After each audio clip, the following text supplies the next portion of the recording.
So we did Deaf President Now. Like a little bit background on it. It happened at Gallaudet University in 1988 because they wanted a deaf president selected and a hearing one was, so the students rebelled. And this is the story of it. Okay, so day one announced Elizabeth Ann Zinser as the president. Only hearing candidates were allowed to be president at the time. Jane Splitman said the reason was deaf are not able to function in hearing world in March to the White House. Day two, the entire deaf community basically blocked off the entry to the campus to prove that a deaf person is allowed to be a president. Speeches and rallies happened that day. There was 4 demands that they wanted. Zinner must resign to be the president. Lindman must resign from the board. Deaf members on the board need to be at least 51% and no reprisals against protesters.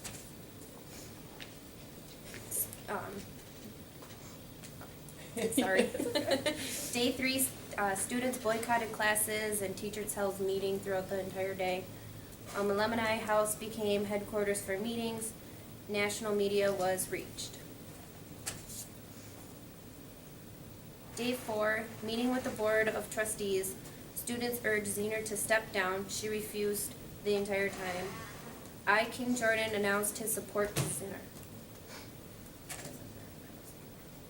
Day 5, rallies were held all day so the students of Gallaudet showed that they wanted a change. Greg Hillbox, who was like the leader, I guess, of the whole student body against Zinser and what they did, appeared on Good Morning America to tell the nation about what they were doing, why they were doing it, and stuff like that. I. King Jordan ended up retracting his support of Zinser, and that was a campus-wide speech that he gave, retracting his support for her. And then later in the day, she announced her resignation now that she knew that no one supported her, no one wanted her to do that job.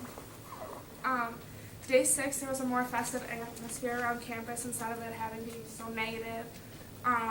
Students vowed to stay on campus for break instead of leaving for spring break just so they could see the change happen and make sure that the change did occur.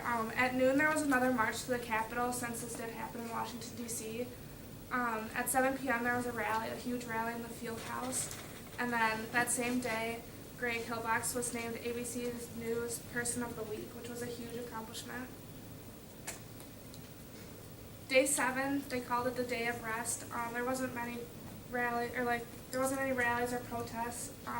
It's also a Sunday, I think, so it was just kind of a more calm day. There was barbecues and art festivals on campus all afternoon. Day 8 was the last day. It was a huge day for the protests. Spillman, the board member, resigned from the board. Phil Braven was named chair of the board in her place. There was a task force plan to set up to achieve the 51% deaf majority on the board. Dr. I. King Jordan was named the 8th president of Gallaudet, and he was the first deaf president. And this is just one of the pictures of one of the rallies that was held that day. And I'm Molly. I'm going to talk about why Deaf President Now happened, and then kind of the impact that it's had not only then but also now in society. It happened because deaf and hard of hearing communities wanted a deaf president at their major university. They felt that they were as capable as hearing people to do anything and everything. Not only did they want better jobs, but they wanted to be recognized as citizens and not like they couldn't function in the hearing world. Because of this, they thought that their needs and wants were right, that they shouldn't be held back, and that they were true people. And when this didn't happen, when the hearing woman became president, they started their protest and rallied. A few impacts. They say that it mostly impacted hearing people, and this is because it allowed them to see that deaf community members and hard of hearing members could hold better jobs than they thought they could. they realized that there was no limitations for the deaf and hard of hearing, and that not only could they be president for a university, but they could hold jobs in CEOs of offices, businesses, become teachers, and really advocate and come together as a group in order to fight for their own causes. It also was a great thing within the deaf community, created Deaf Pride. It's one of the first instances that this happened because it allowed for the whole community to come together and fight for what they needed and to show that they were a powerful group of people. They also allowed for more jobs to be available, like I said earlier. And because of this, between the time of Deaf President Now in 1988 and 1993, there was 5 laws that were passed to not only help deaf and hard of hearing individuals, but also anyone with a disability. So it not only helped the deaf community, but it helps people who are also seen as less than anyone else. Some of the major laws that were passed, one of them was in 1988. It was the Telecommunications Accessibility Enhancement Act. This is one of the first things that you see now, which is being able to have video relay systems and having the TTY machines and allowing deaf individuals to connect telecommunicatively, just like hearing people do. You can also see it in our building ourselves. They have the video relay machine in Endress. And so things like that are still happening today, and we're still developing more technology in order to help aid deaf and hard of hearing people to do everything and anything that they want. In 1990, it was the Television Decoder Circuitry Act, and this created closed captioning and also open captioning, and allowed for deaf community members and hard of hearing members in order to watch the news on TV or to watch television shows, go online, and not just have to read about what's happening in the world or learn about it through their deaf community members. And the biggest one that helped everyone with a disability was the Americans with Disabilities Act, and this really ended discrimination. Not only did it allow for access with wheelchairs and ramps and everything to go into buildings, but it also allowed for people in businesses to not be discriminated against. So a person could say, oh, you're deaf, well, you can't have this job. If they were qualified and they had the ability to do that job, then they were given that job. They couldn't also say that because someone had Down syndrome that they weren't able to communicate with other people, or because someone who doesn't have an arm can't load boxes into a truck because they probably have a lot more strength than the other arm. I mean, it allows for people to not discriminate because they're different. It allows people to see who they truly are and all the needs that they can have. So as you can see, Deaf President Now is a huge thing in America and throughout the whole world because it allowed for deaf community members to really reach their voice and have an impact. So yeah.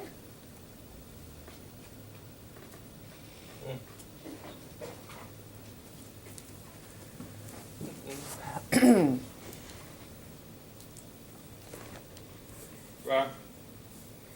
If you look at that picture and you look up close, I'm in that picture.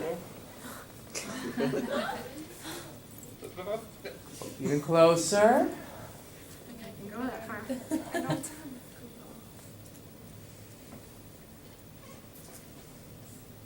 Google. Rock. To the right. If you can zoom in on the right side of that picture.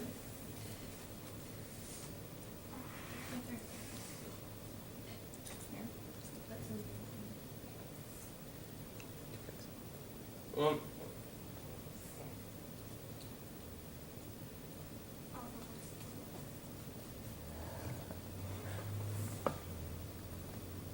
right. You see that man? Anybody know who that man is?